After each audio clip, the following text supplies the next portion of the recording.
హల్లెలూయా, దేవునికి మహిమ కలుగును గాక. నీ దోషను నేను ఎరుగుదును.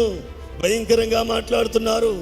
దూరం అయిపోయిన వారు దూరం అయిపోయారు. ఎన్నో సంవత్సరాలు ఇంచుమించుగా 2 దశాబ్దాలు అయిపోయినా కూడా ఇంకా ఎప్పటికీ నేరారోపణలు చేయడమే, దోషణలు ఎంత భయంకరమైన మాటలు మాట్లాడుతున్నారో తెలుసా?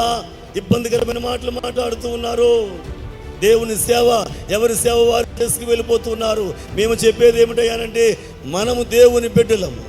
ఎవరి సేవ ఎవరు చేసినా దేవుని వాక్యమే ప్రకటించబడుతుంది అనేటువంటి ఆలోచనతోనే ఇక్కడ ప్రకటించేటువంటి వారు ఎవరిని దూషించకుండా మాట్లాడమని ప్రెసిడెంట్ అయ్య గారు చెప్పడాన్ని బట్టి ప్రతి ఒక్కరూ వాక్యం మీదే మనం ధ్యాస పెట్టుకుని వెళ్ళిపోతూ ఉన్నాము.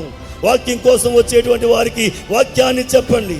వాక్యం నేర్చుకోవాలని వచ్చేటువంటి వారికి వాక్యాన్ని బోధించండి. కక్షలు కార్పణ్యాలను కాదు మనము బోధించేది, పగలు ప్రతీకారాలు కాదు మనమే బోధించేది.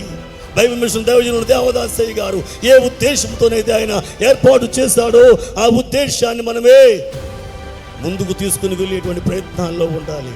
ఇంకా ఎప్పుడు తిట్టుకోవడమే, దూషించుకోవడమే, దూషణ చేయడమేనంటే ఎప్పటికీ బైబిల్ మిషన్ ప్రపంచవ్యాప్తం అవుతూ ఉంది. ఇంకా ఎప్పటికీ బైబిల్ మిషన్ ముందుకు మనం తీసుకుని వెళతాం. ఇంకా మనము ముందుకు సాగవలసినటువంటి వారమే కానీ ఆగిపోయే వారము కాదు.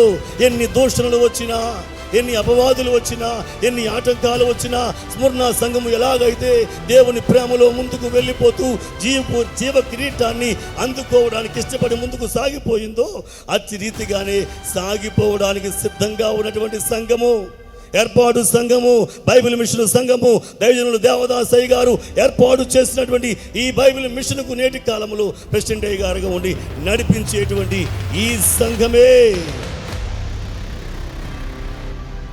దైవజనులు ఏర్పాటు చేసిన సంఘం అని చెబుతున్నాం.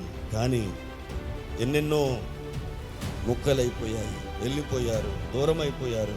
ఎవరిని ఏనాడు నిందించలేదు, నోరు తెరవలేదు, తప్పుగా మాట్లాడలేదు. ఏనాడు మాట్లాడడానికి ఇష్టం అనేటువంటిది లేని రీతిలో సాగిపోయింది. నీ దూషణ నేను, ఆయన చూస్తున్నాడు, ఆయనే సాక్షి. నువ్వే మాట మాట్లాడిన నీవాడు ప్రతి మాట నీవు మరతువు కానీ దేవుడు మరచునా? తీర్పు అనేది ఒకటి ఉంది కదా. ఆయన చూస్తూ ఉన్నాడు, మనము చూస్తూ ఉన్నాము. దేవుడు చూచి తీర్పిచ్చేటువంటి రోజు ఖచ్చితంగా రాబోతూ ఉంది. ఎవరిని అడ్డగించడం లేదు. ఇక్కడికే రండిని, ప్రత్యేకంగా ఇక్కడే ఉండని ఎవరిని మనమే భయపడడం లేదు, బతిమాలడం లేదు. దేవుని యొక్క ఏర్పాటు అంతస్తు ప్రకారంగా సాగిపోవడానికి ఇష్టపడుతూ ఉన్నాము. ఎన్ని దూషణలు వచ్చినా, ఎన్ని బాధలు వచ్చినా వెనుకడు వేయక సాగిపోతూ ఉన్నాము. ఈ శ్రమలు అనేటువంటివి పొగ మంచు లాంటివి. మరణము వరకు మనం ఏం చేయాలనంటే నమ్మకంగా ఉండాలి. మరణం వరకు నమ్మకంగా ఉండాలి.